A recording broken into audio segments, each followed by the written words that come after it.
I was dancing in the rain, I felt alive and I can't complain. But no, take me home where I belong. Finally, episode 1 is here. आज हम जिस anime की बात करने वाले हैं, it is one of the popular anime, one of my favorite show, perfect show ever, none other than Attack on Titan. Attack on Titan एक से बढ़कर एक सीजन, इसके हर सीजन पहले वाले से तगड़े होते हैं. इवन सिंपल वर्ड में कहूं तो सीजन 2 सीजन 1 से अच्छा था, सीजन 3 सीजन 2 और सीजन 1 से अच्छा था, और सीजन 4 का पार्ट 1 सीजन 3 सीजन 2 और सीजन 1 सबसे अच्छा था. मेरे को अभी भी याद है जब मैं पहली बार सीजन 3 एपिसोड 1 देख रहा था. This episode surpass whole season 2 and season 1. And ऐसा मेरे साथ एक बार और हुआ when I watched season 4 episode 1. I am totally insane. इतना बेहतरीन, इतना तगड़ा था ना वो episode. Even I can't tell this feeling in words. Attack on Titan is the perfect show ever I see. इसका हर चीज परफेक्ट है, बिल्कुल perfect. Animation, character design, story line, theme song, background music, the whole thing are perfect. Background music okay, Attack on Titan का background music एक next level है, just perfect. And specially fighting scene का background music कतई जहर है.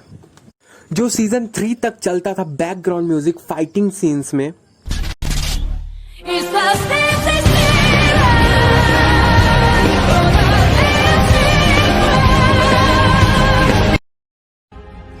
This song is mind blowing. Attack on Titan के fighting scenes के साथ इस बैकग्राउंड सॉन्ग का जुड़ जाना मतलब कतई आग लगा देना. This song is just next level यार, just next level. But season 4 का फाइटिंग सीक्वल का background music even just god level. I can't expect that. मैंने कभी सोचा भी नहीं था कि मैं किसी भी बैकग्राउंड म्यूजिक को गॉड से कंपेयर करूंगा. बट सिंपली इस बैकग्राउंड म्यूजिक के लिए तो ये बनता है.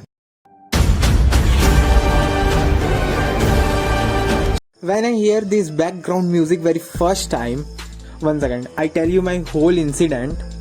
तो ये बात है when I watch Attack on Titan season 4 episode 1. उससे पहले तक मैं सीजन 4 का ट्रेलर भी नहीं देखा था, क्योंकि यार मैं नहीं चाहता था कि अटैक ऑन टाइटन सीजन 4 के ट्रेलर से मेरे को कोई स्पॉइलर मिल जाए, स्पेशली अटैक ऑन टाइटन का, because Attack on Titan is more precious to me than my life. Okay, थोड़ा ज्यादा हो गया, लाइफ नहीं पर Attack on Titan is my true love, और मैं इतना तो कर ही सकता हूँ. एंड थैंक गॉड मैंने ट्रेलर नहीं देखा सीजन 4 का, और मैं बच गया उसके बैकग्राउंड म्यूजिक के स्पॉइलर से. क्योंकि यार मैं जैसे ही सीजन 4 का कंप्लीट किया ना अटैक ऑन टाइटन का, तो वैसे ही मैं फिर ट्रेलर वॉच किया, तो मेरे को पता चला कि उसमें वो बैकग्राउंड म्यूजिक यूज हुआ था. Okay, come to the point. I watch Attack on Titan season 4 episode 1, और यार मेरे को अंदाजा हो गया था कि क्या चल रहा है सीजन 4 के फर्स्ट एपिसोड में. और यार मेरे को काफी ज्यादा मजा आ रहा था देखने में उसका सीजन 1 का मतलब सीजन 4 का एपिसोड 1. और मैं अपने फोन पे वॉच कर रहा था ईयरफोन लगा के. एंड जैसे ही आर्मर टाइटन की एंट्री हुई सीजन 4 के एपिसोड 1 में, and this masterpiece background music is started and fighting scene start हो जाता है. And I was totally surprise. This background music और perfectly match with fighting scenes.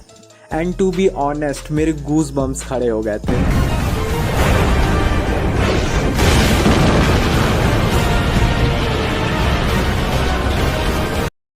And इस एपिसोड के बाद मैं इतना चिल्लाया, मैं अपने एक्सप्रेशन कंट्रोल नहीं कर पा रहा था. भाई मैं आज तक इतना इम्पैक्टफुल अपने लाइफ में कभी नहीं देखा था. इतना तगड़ा लगा ना मेरे को ये एपिसोड. एंड मैं इस एपिसोड के बाद चिल्लाए ही जा रहा था अपने घर पे. And my sister told that he is totally mad, इसे पागल खाने छोड़ो. एंड उस वक्त मेरी हालत कुछ इस जैसे थी.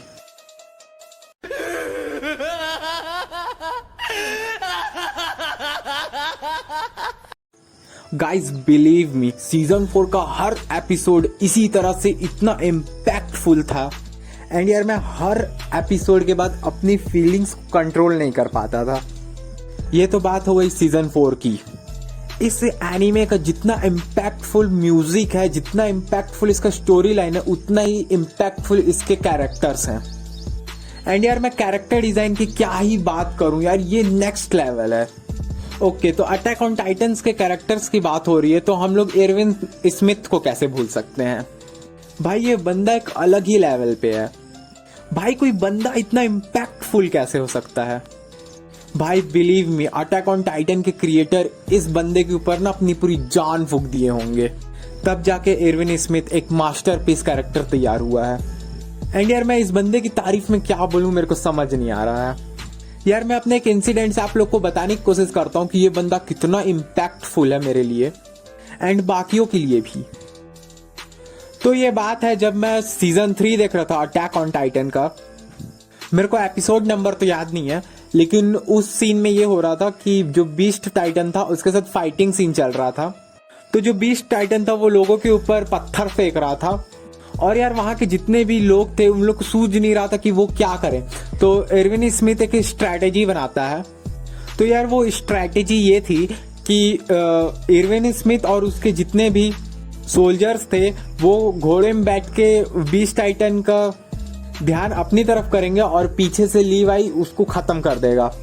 एंड एरविन स्मिथ जानता था कि वो इसकी आखिरी लड़ाई है और इसमें वो बाकी लोगों का बलिदान देते हुए वो खुद मरने वाला है। और यार बंदे की पावर देख रहे हो, वो बाकी सोल्जर को कन्विंस कर लिया अपने लाइफ को सेक्रीफाइस करने के लिए। And that's impressive. यार वो जिस तरह से लोगों को मोटिवेट कर रहा था, जो उसके फेस एक्सप्रेशन, उसका बॉडी लैंग्वेज, हर चीज इतना इम्पैक्टफुल था। एंड यार मैं उस बंदे के एक्सप्रेशन और मोटिवेशन से इतना ज्यादा मैनिपुलेट हो गया था कि अगर एरविन स्मिथ मेरे सामने आके मेरे को बोलता अपने घर के छत से जाके कूद जा, ये ह्यूमैनिटी के लिए जरूरी है, तो भाई मैं अटैक ऑन टाइटन वाला सैल्यूट देते हुए ना मैं अपने छत के ऊपर से कूद जाता बिना कोई क्वेश्चन किए उस बंदे से। भाई उसकी नजरों में ना कुछ अलग ही बात है यार, उसकी आंखों में ना एक अलग ही जादू है। एंड यार यही चीज मेरे को एरविन स्मिथ का सबसे ज्यादा बेस्ट लगता है कि यार फर्क नहीं पड़ता कितने लोगों को सेक्रीफाइस करना पड़े, यहां तक ये भी फर्क नहीं पड़ता कि उसको अपनी लाइफ तक सेक्रीफाइस करना पड़े। अगर एरविन स्मिथ किसी भी चीज को करने का ठान लिया है तो वो डेफिनेटली वो चीज करके रहेगा। No matter what, if he will decided to do anything he must do that. अगर वो सोच लिया किसी चीज को करने का तो ये मतलब नहीं कि वो उस चीज को करने लगता है। एरविन स्मिथ उसके लिए एक प्रॉपर स्ट्रैटेजी बिल्डअप करता है, बिल्कुल मनी हाइस्ट के प्रोफेसर जैसा। और यार कभी और बात करेंगे एरविन स्मिथ के बारे में एक मिनान से किसी और वीडियो पे। गाइज आज के लिए इतना ही, थैंक यू फॉर वॉचिंग। मेरे पास अटैक ऑन टाइटन के बारे में बात करने के लिए बहुत सारी चीजें हैं बट वीडियो लंबी हो जाएगी, तो आज के लिए बस इतना ही, मिलते हैं किसी और वीडियो पे। Someday, nobody